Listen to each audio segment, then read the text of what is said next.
Hello, everyone. We are going to start in just another minute or two. I just want to give folks another opportunity to log in. So thank you for arriving on time. We'll get started in just a moment.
All right. Thank you, everyone, for indulging in my music taste. I like to break up the afternoon with a little bit of music and starting these webinars with a little bit of music.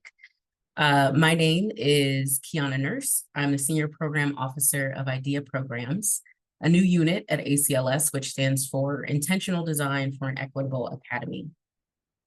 I'm joined by my colleague, Katie Rice, who is the Program Associate for IDEA Programs, and she'll be managing the tech behind the scenes. So if you have any questions, you can also feel free to pop those into the chat, or if you're having any technical difficulties, feel free to reach out to her. So as the program lead for the Digital Justice Grant Program, which is now entering its fourth competition year, I'm very happy to kick off our fall webinar series with this general information session, where hopefully all of your questions about the application, eligibility requirements, and the evaluation criteria can be answered. But I also intend for this session to set the groundwork for our next webinar, which will be in mid-September, where we will dive deeper into the core mission and values of the Digital Justice Grants Program and how the program's articulation of that concept of digital justice is enacted, both through its administration, but also in the projects that it funds.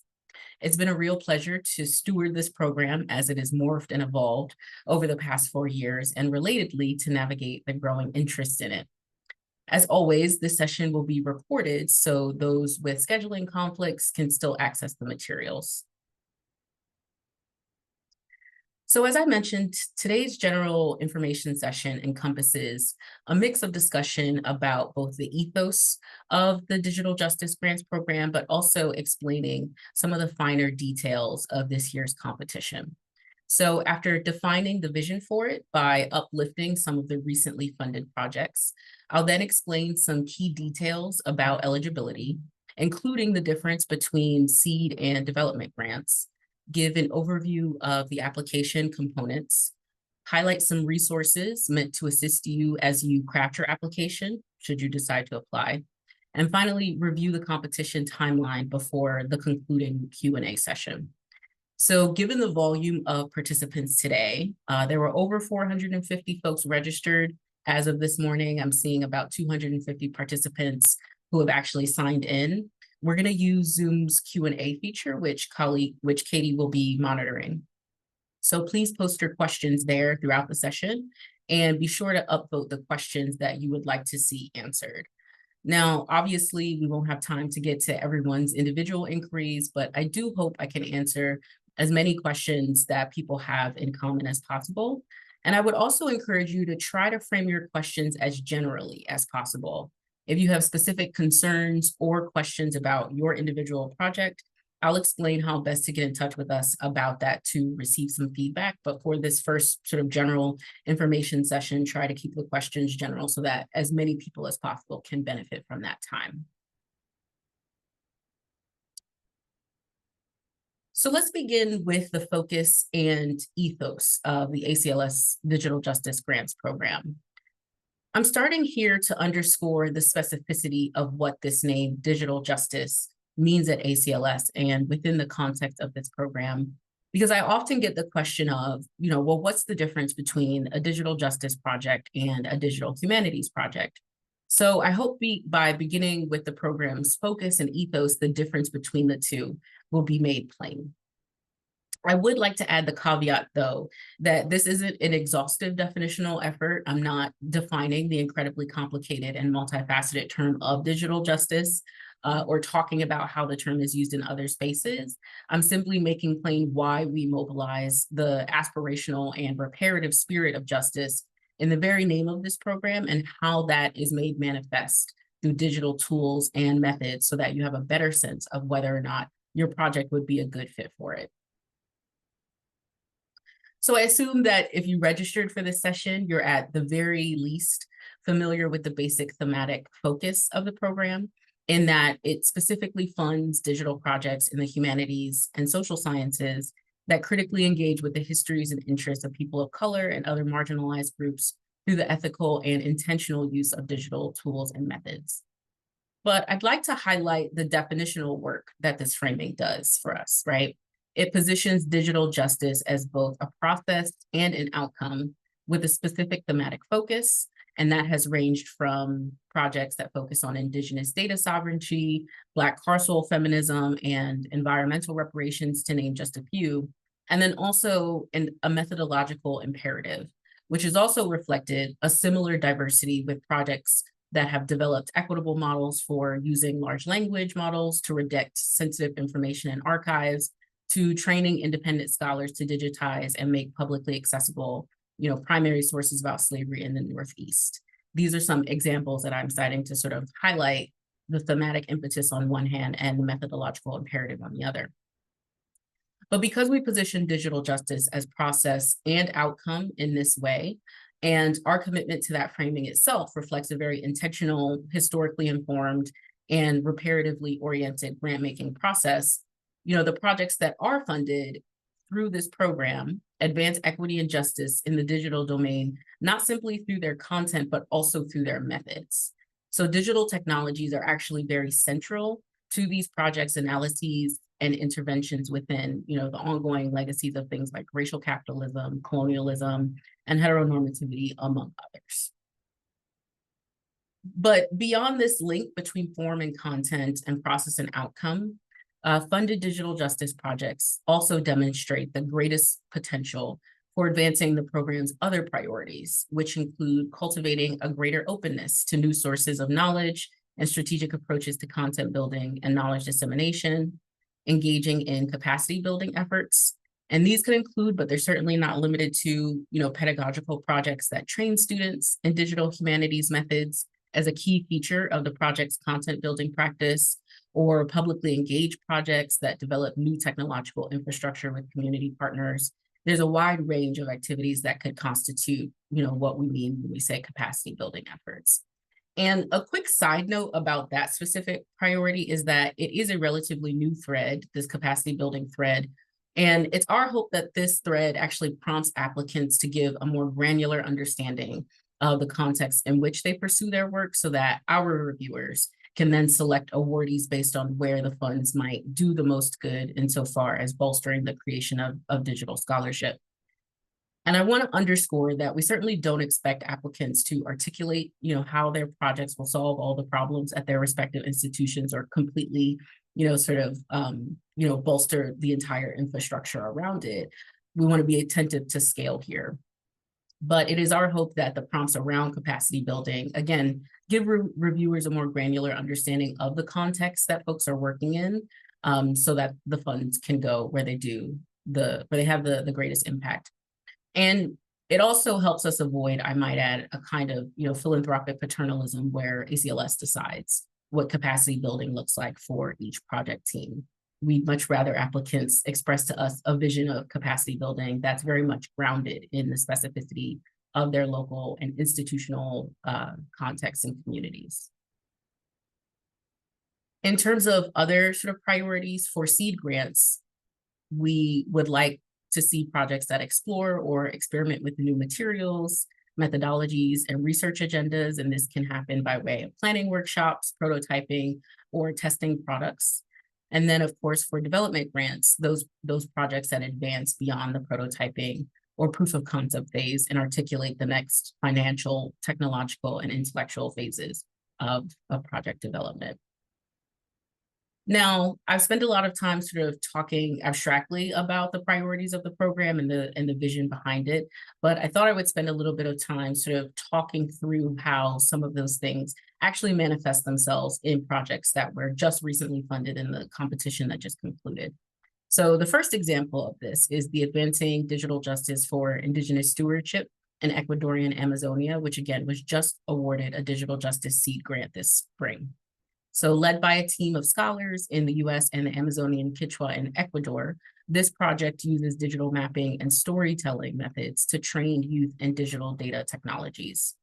Now, through this intergenerational training, they're co-creating digital data with their indigenous community partners about traditional ecological knowledge and senses of place, with the aim of fostering intergenerational relationships for the long-term indigenous stewardship of riverine ecosystems.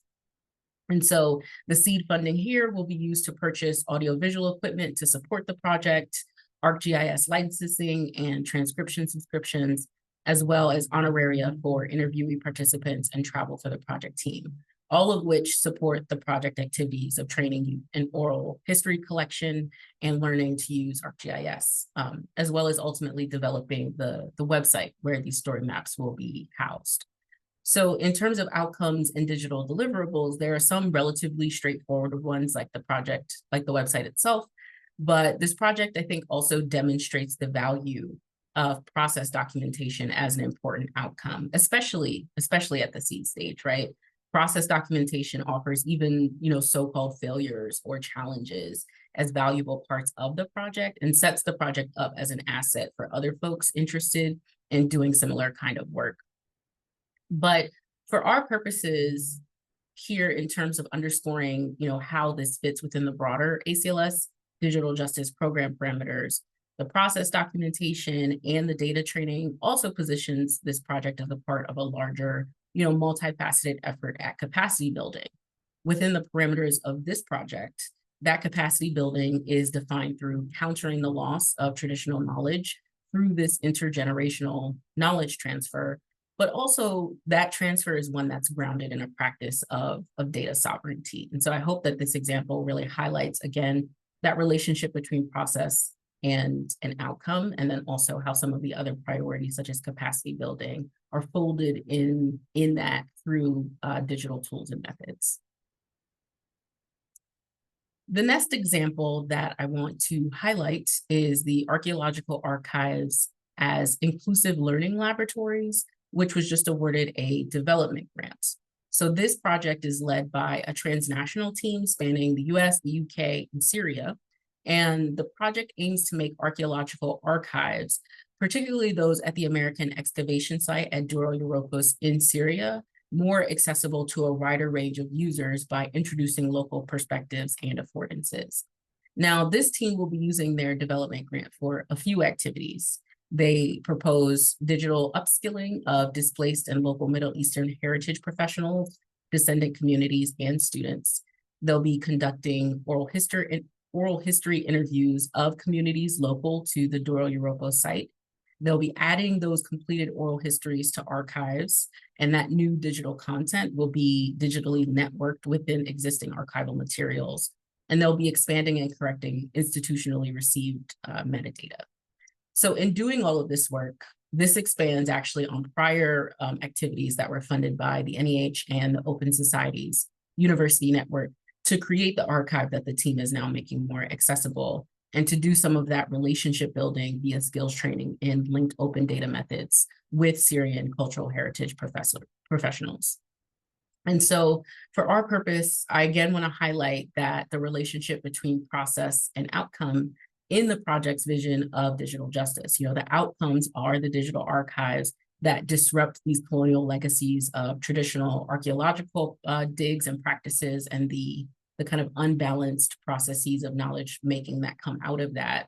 And the process for getting there involves leveraging digital tools. In this case, they propose a multilingual Wikimedia ecosystem and linked open data methods in order to do that work, in order to get there. And so the capacity building efforts are also central to that work, because as you see, we have the digital upskilling and sort of training and collaborating with cultural heritage professionals that are actually at the site.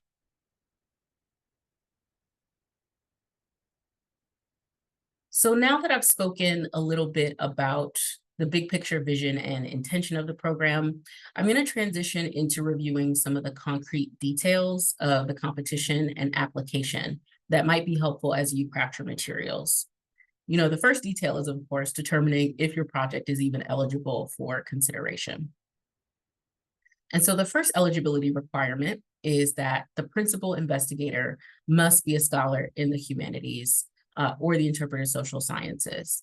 Now, during the pilot year, we received a lot of inquiries about what this meant, particularly whether or not we were limiting our definition of scholar to those with PhDs or with faculty positions. We are not. We have not been doing that. We will continue, not doing that. Given the very collaborative nature of digital work, especially the extent to which librarians are often at the center of some of these projects and the ways that graduate students partner with faculty members, I want to make clear that our definition of a scholar for this program is someone with a demonstrated track record of engagement in scholarly debates and communities, and that can happen by publications, conference presentations, or collaborations with other scholars, both inside and outside of their field. It's not limited to professional title or credential.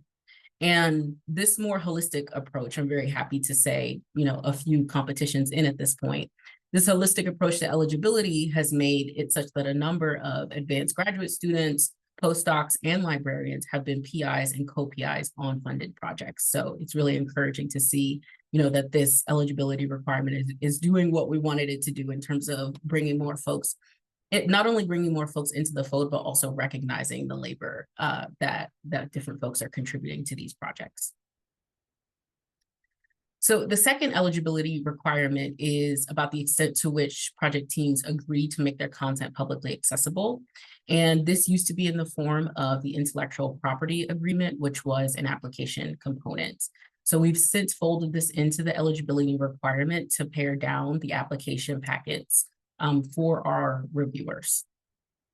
And the final eligibility requirement is that an institution of higher education in the US must administer awarded grant funds. In the pilot year, we required that these institutions needed to host proposed projects, but it's actually not the case that we require, your institutions to provide the servers on which your content lives, so hosting in that capacity. You may certainly use those if you have easy access to them at your institution, but digital ownership doesn't need to belong to your institution. And so we've since changed that language here to reflect more of a financial relationship, that a larger institution, that institution will administer the grant funds. Now, if you're not formally affiliated with an institution, I recommend partnering with someone who is. And in any case, the strongest applications always feature a project team rather than individual scholars. And if you sort of peruse the ACLS website and see the project teams that have come out of the Digital Justice Grant Program, by and large, the project teams span multiple institutions. And so those teams then make strategic decisions about the kind of granting infrastructure at their respective institutions to make a decision about what institution will host the project in that sense. Now, I would like to flag that this stipulation is still something we're working on and having discussions about. ACLS has a precedent of distributing award funds directly to scholars through our central fellowship. And so we're trying to figure out how to make that work for more project team-oriented grants because of a little bit more complexity. But overall, we're trying to sort of think through ways to grant more flexibility and agency to grantees with different types of funding distribution models. And so just wanted to update that it's still on our radar. It is a very, very complicated, difficult problem to solve, but we are still sort of thinking through what that might look like. So the three eligibility requirements that I just described apply to both seed and development grants. So no matter which grant you decide to apply to, those first three requirements for eligibility stand. But there is one requirement between the two that varies, and that's about assessing what phase of development your project is in. So seed grants, as the name implies, are for startup projects that are in the prototyping or proof of concept phase. And by contrast, development grants, they must demonstrate evidence of significant preliminary work, as well as a record of engagement with public or scholarly audiences. Now, given that distinction, you may be wondering, which grant should I apply for? And so we have here some very basic, but by no means exhaustive or prescriptive considerations that may help you determine which of the grants is the best fit for your project. So in terms of technology, you can ask yourself about the extent to which your project has already tested, software or hardware or the digital projects featured in the project. If you have not, and this is your first go at it, that's a good indication that you should apply for a seed grant. Now, if you've already done some of that testing and have a clear rationale behind why you're using a specific tool or platform, that may be an indication that a development grant is a better fit. The same principle applies to, the human relationships, the human infrastructure necessary to carry out this work, both on your campus or off it. Now, if you have identified those partnerships, you could ask, what work have you all done together already? And the answer to that question, again, can sort of steer you in one direction or the other in terms of seed or development. And finally, the other thing that you can consider are the project's history, engaging with public and or scholarly audiences. If you can cite and describe, publications, exhibits, events, website, apps, or anything of that sort that has connected your project with an audience, that is also a good indication that you should perhaps apply for a development grant. Now, although I've framed the answers to these questions as a kind of binary yes, no, just for heuristic purposes, I understand that most of these answers will actually exist on a spectrum, and you have to use your own discernment about where on the spectrum the nuances and history of your project live. But if you have any doubts about which grant type might be better suited for your project, please, I encourage all of you, please attend an ACLS office hour or send us an email, and we'll be happy to point you out in the right direction. I might also add that there is a specific question about project history in the development grant application that's not present in the seed grant application. And so I think your ability or facility to answer that question, again, is a good indication as to whether or not you should apply for a seed grant or a development grant. Now, to further illustrate this difference, I'm also going to give some additional concrete examples of a seed and development project, but also to present, the diversity of activities that can go into a digital justice project. So the first seed grant I'd like to highlight is this project, Stabilizing Futures, Mapping Housing Loss with AI, which is a new project out of the University of Florida's AI Climate Justice Lab, and in collaboration with the think tank New America and Bright Community Trust. Now, this project collects data related to climate-induced housing instability in Central Florida, leveraging AI functionalities to streamline the collection, cleaning, and analysis of the data. And this is ultimately geared towards an interactive website where both policymakers and the communities impacted by climate-induced housing instability can deduce new actionable insights from the data, obviously with the purpose of intervening and preventing, housing loss. And so the seed funding will be used to fund undergraduates who will assist with data processing and prototyping. The seed funds will also be used for some travel and then some subawards directly to the community partners who will be there to supervise and direct the data collection, the analysis. They've also proposed a kind of podcast development and then drafting a final report, at the end of the grant term to sort of discuss, what they did over the course of the grant.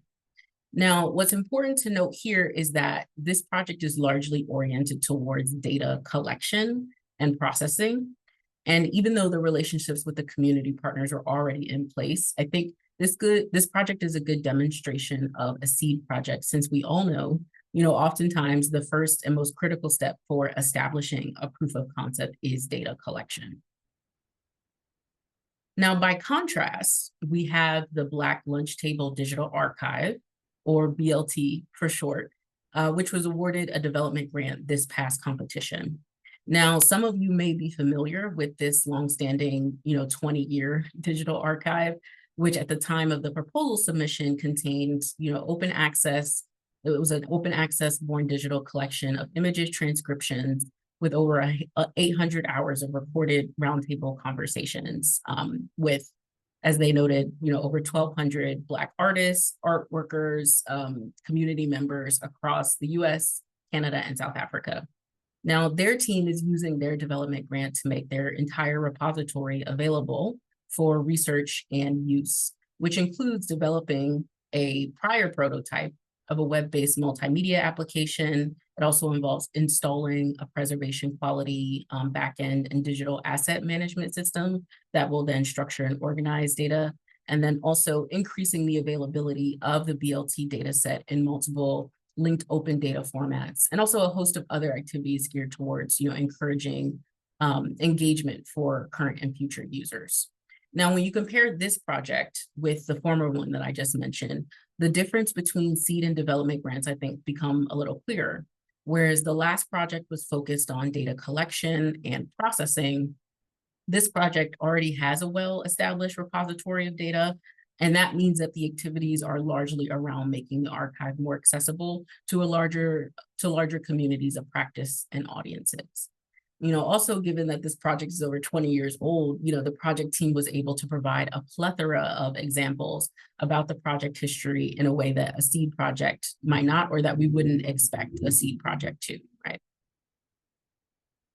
Now, once you've determined if you're eligible to apply and you decide, which grant, seed, or development is the best fit for you and your project, you'll then need to actually complete and submit the application. Now, both the seed and development grants have the same application components, which include elements such as the bibliography, the project timeline, the project budget and budget description, a project staffing list, and then the institutional verification. Now, the components coded in orange here were introduced last year, which I'll review for those of you who are new to the program and new to the application. So in prior years, a 7 to 10 page proposal narrative comprised the bulk of the application. And this was the space where applicants described the intellectual ambitions of the project and also detailed the new activities that grant funds would support. Last year, we replaced that model with a series of discrete prompts with word count limits rather than page count limits. And there are a few reasons why we shifted to this structure. So for starters, last year's reviewers offered some critical feedback about the structure of the application and about the kind of information that they want to be able to more readily access as they go through an application. And the most significant insight that they offered was that applicants often spend way too much time within the proposal narrative talking about the intellectual underpinnings of the project and not nearly enough time talking about the project's mechanics. So, the tools, the methods, how you're actually going to operationalize the vision that you have. So interestingly, we heard a similar concern from applicants. So on the other side of it, during some 2024 digital justice focus groups, which we hosted last summer. So during those sessions, applicants, they very generously shared their experiences navigating the competition and offered some really helpful suggestions around how we might change the structure of the application so that folks are better positioned to provide information that reviewers actually want and need in order to advocate for their projects during the review process. So rather than sticking with the proposal narrative upload format, we've now shifted to a prompt-based model that asks very, very pointed questions about the different dimensions of your project. And these questions sort of correspond almost in a one-to-one fashion with the evaluation criteria. So this, I hope, will not only continue to streamline the reading and evaluating process, as it did this spring, since similar types of information will be available in the same place across applications. But I also hope that it makes completing your application a little more straightforward. And the prompts with their word count limits will give you a better sense of how much space to allot to different dimensions of your project. So you no longer have to guess, or better yet, simply know those kind of unstated, unwritten rules about grant writing that dictate, where you should put certain pieces of information about your project within the proposal.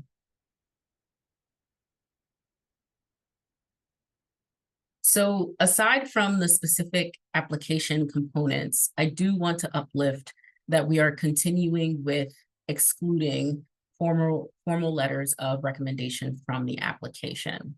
So over the past two competitions, we haven't had any reviewers report that their ability to evaluate applications was lessened because they didn't have letters. No one missed them. They did, however, recommend asking for brief statements of support from community partners if a project features them, so that they wouldn't have to extrapolate the nature of that partnership based on the materials. So we began asking for those letters last year. So if your project features extramural community partners, you'll need to provide a very brief, no more than 1-page double-spaced letter of support that details the nature of that partnership. And I want to emphasize partnership there, as in, your partners exist outside of your home institution. They're co-creators of the project, in some cases co-PIs, and they also have an equal kind of intellectual ownership of the data and the other digital outputs of the project. You don't need to include letters from folks who operate more as, contractors. So folks like, full stack developers or graphic designers that you're bringing in to complete a specific delineated task for the project. Their contributions will be reflected in, the budget and the budget narrative. So for those with multiple community partners, we welcome up to 3 distinct letters.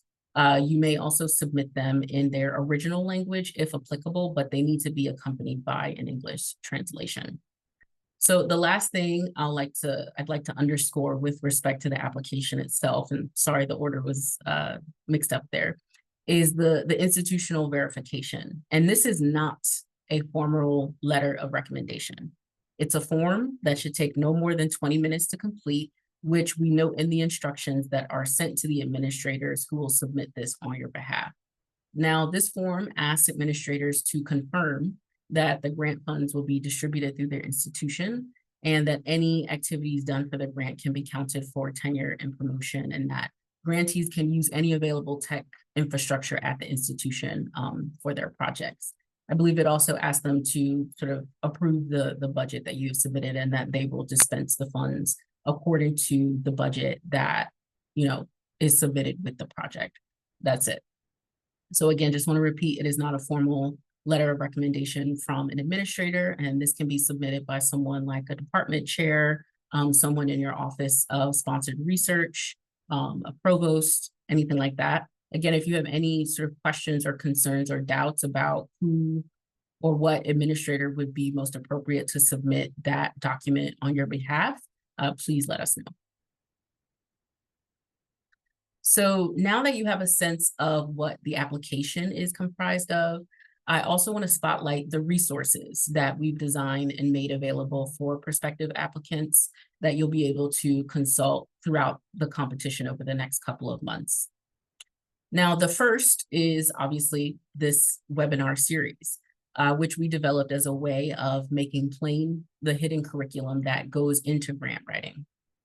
Today's general information session was the first of 6, and all the webinars with invited speakers will be recorded. Now, the office hour sessions with ACLS staff, and there's one in October and then one right before the deadline in November, those will primarily function as an opportunity to get more information about program parameters, and again, to ask specific questions related to your project. Now, given the informal nature of those, you can feel free to pop in and out and get your questions answered, or you can stay for the entire session. And also the fact that people will be discussing their applications, those sessions will not be recorded or shared publicly. The other three sessions, which again, they feature invited interlocutors who have served as reviewers in previous competitions for the Digital Justice Grants Program. They offer specific topics that appear in the application prompts, and they've been curated specifically according to feedback we receive from former reviewers as well as applicants about, different areas they'd like a little bit more coaching on. Now, this year's topics also try to, meet the current moment that we're in some way by thinking a little bit more broadly about the impacts of both emergent technologies such as agentic AI and large language models, and also are kind of shifting socio-political and financial climate on digital humanities projects, and how to sort of talk intentionally about those issues in the application. So for our first session with invited speakers, we're joined by ACLS Digital Justice grantees who have also served as reviewers in previous competitions. On September 18th, I'll be in conversation with them as they discuss their projects, practice of digital justice, and then also give advice on crafting a compelling application. Now, given the explosion of interest in this program over the past few years, this session, I hope, will really function as an articulation of what digital justice means in this program, which will then allow you to determine whether or not your project might be a good fit.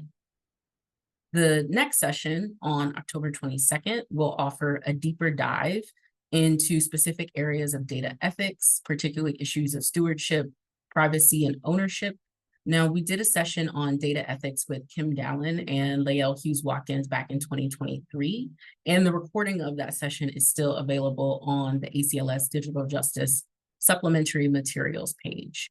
That's a great session with useful tidbits in it. So this session will be an opportunity to kind of extend and update some of the threads in that conversation, particularly around the considerations or questions we should ask ourselves about data as we use it within specific platforms and tools.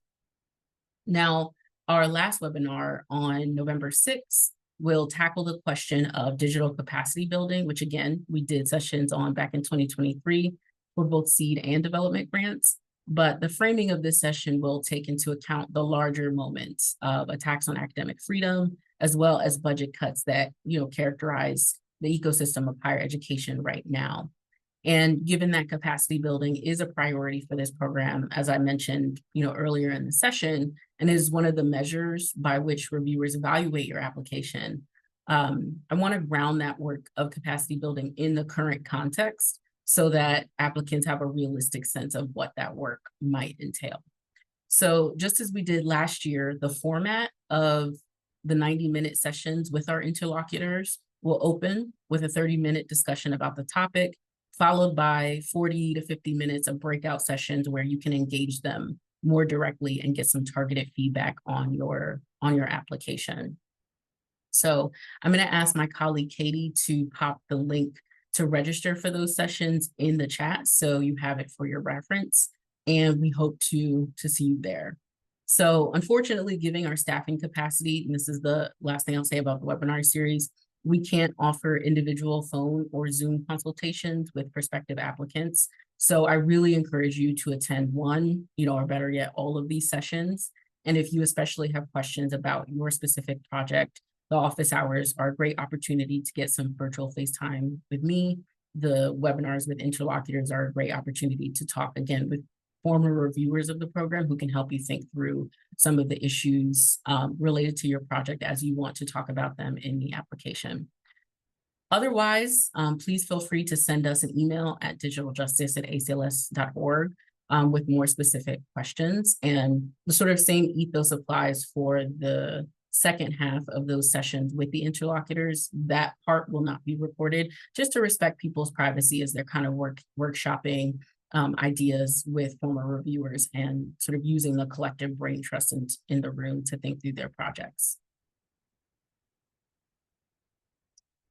So the next resource I'd like to direct you to is actually the supplementary materials page on the ACLS Digital Justice web page. And Katie will also pop the link to this in the comments as well. So there you'll find a couple of things. You'll find examples of applications that were just funded in the 2024-2025 competition. Some of our most recent grantees were very gracious enough to give us permission to post their materials so you have concrete examples, not only of how folks framed and discussed their projects, but also how they navigated the new prompt application structure.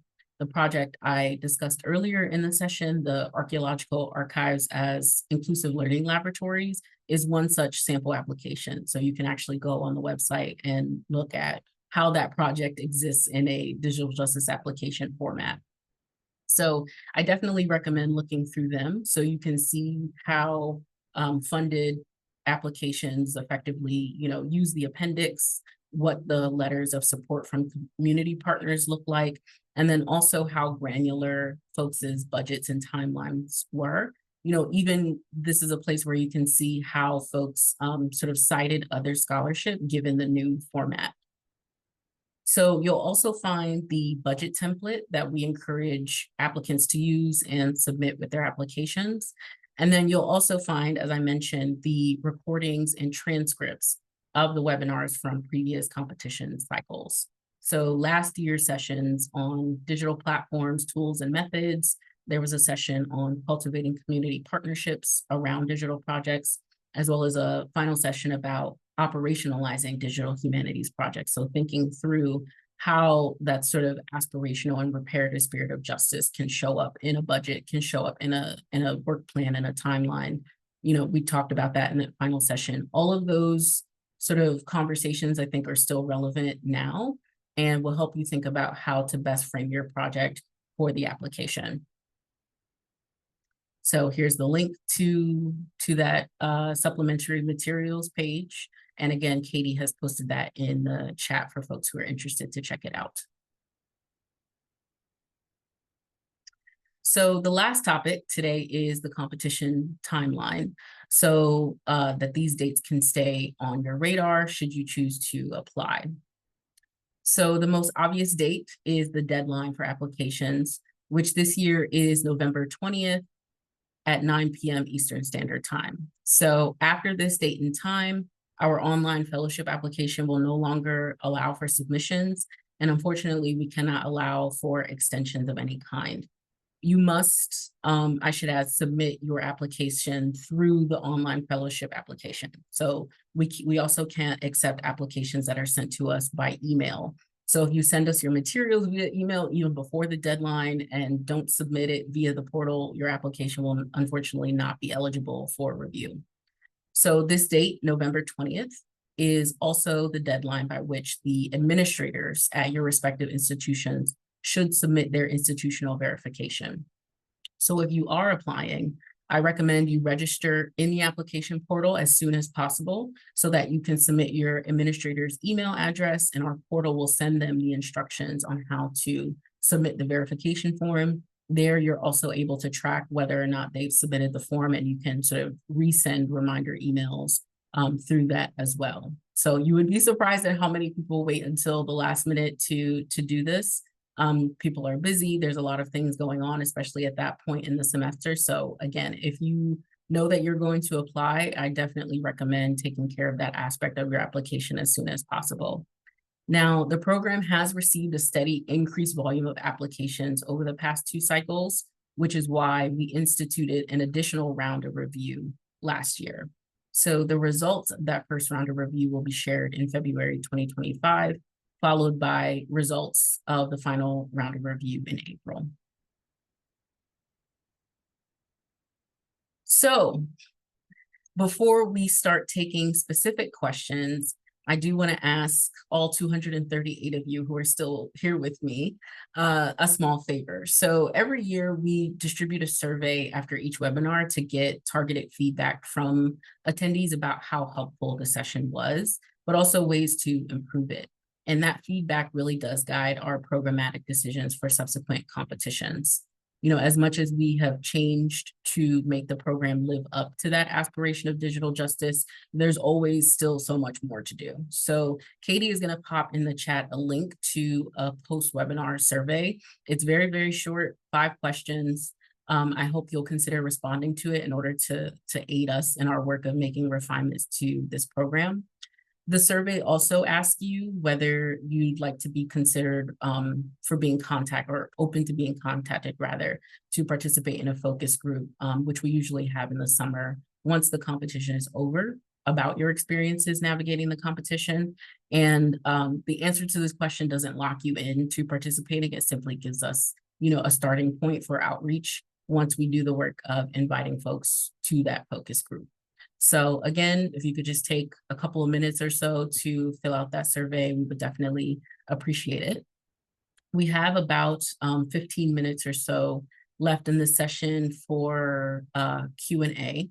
So Katie is gonna moderate the Q&A in the chat and sort of prioritize the general questions, but also those questions that have been upvoted, just so that way we can maximize the time as much as possible.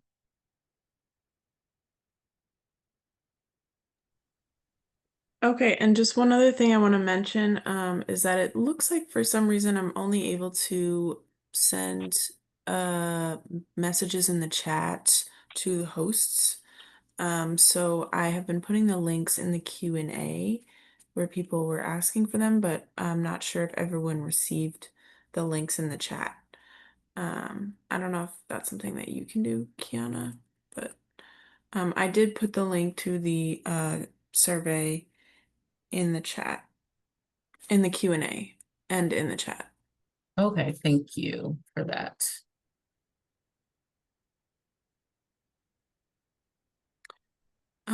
So the first question, is data collected in fulfillment of a PhD dissertation considered a prototype? So I would say that the strongest applications and the ones that typically, pass the first round and then go into the final round are ones that feature project teams, right? And so if that data collection is also part of work that a larger team is part of a project that a larger team is working on, that's certainly permissible. It doesn't necessarily make you ineligible for a project. But if you are, attempting to use this grant as a replacement for just kind of field work that an individual scholar would do for their dissertation, those types of projects tend not to be as successful.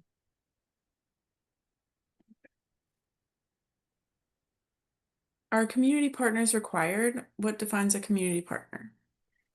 So community partners are not required insofar as not having one does not make you ineligible to apply.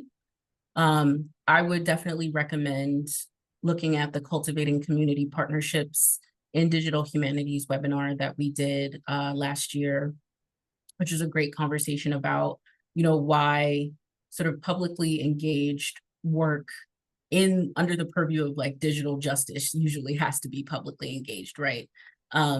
We sort of explored the phrase of nothing about us without us. So depending on the subject matter of what you're working on, it would be a little bit remiss to not have, community partners engaged in co-creating that work with you. And so again, are they required insofar as you will be ineligible if you don't have one? No. I believe that there are maybe a few examples of projects that have been funded that don't feature community partners, but they are sort of the exception to the rule. And then in terms of defining what a community partner is, so as I mentioned in the section about providing letters of support, a community partner is someone, as we define it within the scope of this program, that exists outside of your host institution. So this can be, someone at a cultural heritage site, that can be community organizations that are co-creating the project with you and have as much kind of intellectual ownership over both the data, but also the digital outputs of the project as well.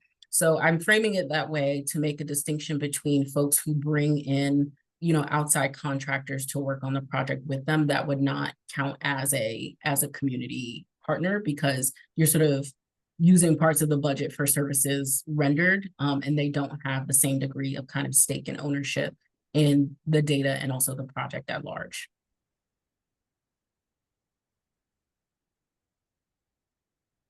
Will a cost share make an application more competitive? I don't know that I would say it makes it more competitive.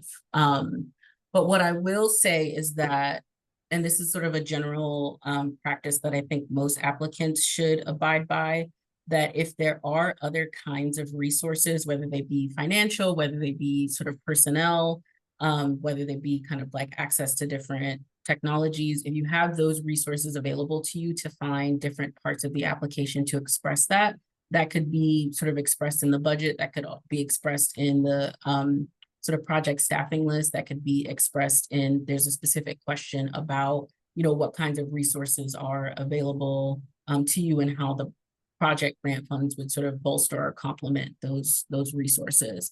And part of why I think it's a good practice is that oftentimes folks will propose a really, really great idea, but obviously feasibility is one of the sort of evaluation criteria that the reviewers are looking at. So without that kind of larger context of the different resources available to the project, that might inspire more critical questions about the feasibility of a really great idea.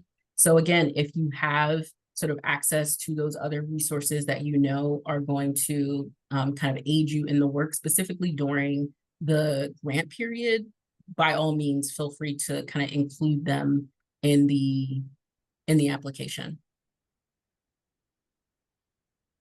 Okay, and then a few people wanted to know,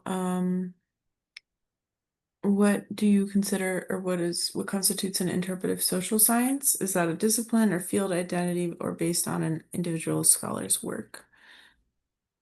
Yeah, so we have been actually moving away from the phrase interpretive social science at ACLS, which I'm a little grateful for, because as far as I'm concerned, all social sciences are interpretive. And so what we take that to mean is sort of social science that also takes very seriously humanistic methods and disciplines, and how they go about sort of doing their work, right? If you log into the ACLS application, and I believe that there's a section in the FAQ portion of the digital justice page as well, we do cite some specific fields as examples of what falls under that purview. But if you have any sort of doubt whatsoever as to whether or not you're eligible for that reason, please reach out to us, because I understand that with the shifting terrain, with the consolidation of departments, the institutional expression of different disciplines looks very different now, right? And so we do try to take a more holistic approach in terms of that eligibility requirement. But again, if you have any doubts or concerns about that, please email us. And then also, does education count as the humanities? I believe we accept sort of history of education as one of the disciplines that would constitute this kind of umbrella of interpretive social science. Yeah. Can a person's affiliation with a higher education institution be 1, research affiliate, 2, research associate, 3, adjunct, or does it have to be tenure track or tenure professors? It does not have to be tenure track or tenure professors.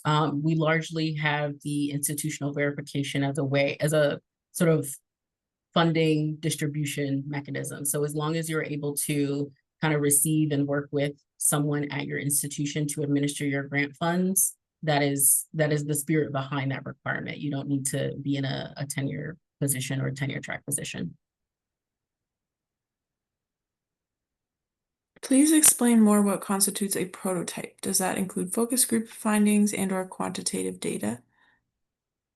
It certainly can. It's hard to define that in sort of a general sense, because it is project specific. In terms of prototyping, that can include things like data collection, that can include things like building certain digital tools that you're then testing with different constituencies to then, make additional refinements for later phases of development. It can include a variety of activities. I understand it to mean sort of testing a new idea. And again, that can include things like data collection as well. Would a creative interpretive digital humanities project such as an education video game be eligible for funding? So we've certainly funded scholars who are in gaming studies. We funded a project last year called the Trans Digital Gaming Zine, I believe. And again, you can find a description of this on the ACLS website. And so we certainly welcome, folks who are in gaming studies to apply. If I'm working on a seed grant, do you recommend that I partner up with just one or two community partners? I would like to give my students options to work with different communities. I don't want to sort of offer a prescriptive number of community partners that's necessary. It really depends on the nature of the project and if those partnerships are sort of organic and forward the work in an intentional way that's also beneficial to the community partners. And so, one community partner, two community partner really, really depends on the project itself. So if it makes sense to have more than one because of the nature of the project, then we certainly welcome that. Last year, we had a number of applications who, particularly within the development camp, but there were a few seed projects who did have multiple community partners. So just trying to be kind of aware of the fact that some of these projects, especially with a longstanding history, have folded in, more people to the project. So wanting to recognize that is really the spirit behind. We accept up to 3. It doesn't have to be 3. I think we have time for one more question. And I also, again, want to remind everyone about the survey, which I have put in the chat. Hopefully everyone sees it, as well as the link to the supplementary materials page. Okay, what if I change my institution? If I'm currently working at a private college and I'm applying from my job, what happens if I change institutions? Can I move the grant? Yes, we will work with you to move the grant. What you can do is at your current institution, have your designated administrator still submit the institutional verification form. If you are awarded the grants in the grant making process where we're setting up the payment of your grant to your institution, that's when we can accept the new information for the new institution. So we can certainly move the grant.